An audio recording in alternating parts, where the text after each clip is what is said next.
بہت بڑے ولی اللہ حضرت حاتم اسم رحمت اللہ علیہ گزرے ہیں. ان سے کسی نے بڑی راز کی بات، پتے کی بات پوچھی کہ حضرت آپ نے زندگی کیسے بسر کی؟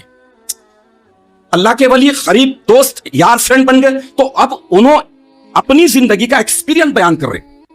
آپ کی زندگی آپ کیسے گزارے، کیا کیا کیے، کیسا کرتے ہیں، کیا کرتے ہیں. تو آپ نے کہا کہ میں 4 چیزوں پر، 4 فارمولاز پر عمل کر لیا میں نے جب اپنی زندگی میں غور و فکر کیا کہ پہلا یہ کہ میں نے یقین کے ساتھ جان لیا کہ اللہ تعالیٰ کی نظر سے، اللہ تعالیٰ کی کوریج ایریا سے ایک لمحے کے لیے، ایک لحظے کے لیے کوئی بھی باہر نہیں ہوتا، اللہ کے کوریج ایریا سے باہر نہیں ہوتا. جب یہ میں جان لیا تو پھر مجھے شرم آنے لگی، مجھے حیا آنے لگی کہ میں اللہ کی خلاف ورزی کروں. کتنی پتے کی بات ہے. آپ ہم سب جانتے ہیں کہ اللہ حاضر ہے، ناظر ہے، دیکھ رہا ہے، سب کچھ، ہر چیز کی خبر رکھتا ہے. علیم ما فی الصدور، دلوں میں جو بھید ہے اس کو بھی جانتا ہے.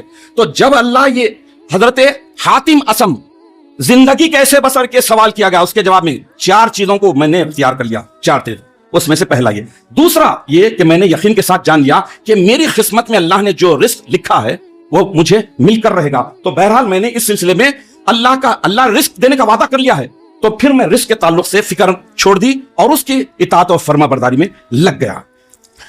تیسرا اہم بات جو میں اپنی زندگی کو گزارنے کا طریقہ بنا لیا ہوں وہ یہ کہ میں نے یہ یقین کے ساتھ جان لیا کہ جو کچھ فرائض، جو کچھ واجبات، جو کچھ حقوق، جو کچھ ریسپانسبلٹی اللہ نے میرے ذمہ ڈالی ہے، میں خود ذمہ دار ہوں، آپ نے، کوئی اور نہیں. ہر شخص اپنے اپنے اعمال کا ذمہ دار ہے. یہ جب میں جان لیا تو پھر اس کے بعد میں اللہ کی عبادت میں، بندگی میں، اس کے حقوق ادا کرنے میں مشغول ہو گیا. اور چوتھا یہ ہے کہ جب میں یہ یقین کے ساتھ جان لیا کہ ایک روز مجھے ضرور مرنا ہے اور پھر دوسری دنیا میں بہرحال مجھے جانا ہے، پس میں اپنی اس پہلی دنیا کے مقابلے میں دوسری دنیا کو یعنی آخرت کو اچھا بنانے، سنوارنے میں اور اس کی تیاری میں مشغول کر لیا، مصروف ہو گیا، اسی کوششوں میں لگ گیا.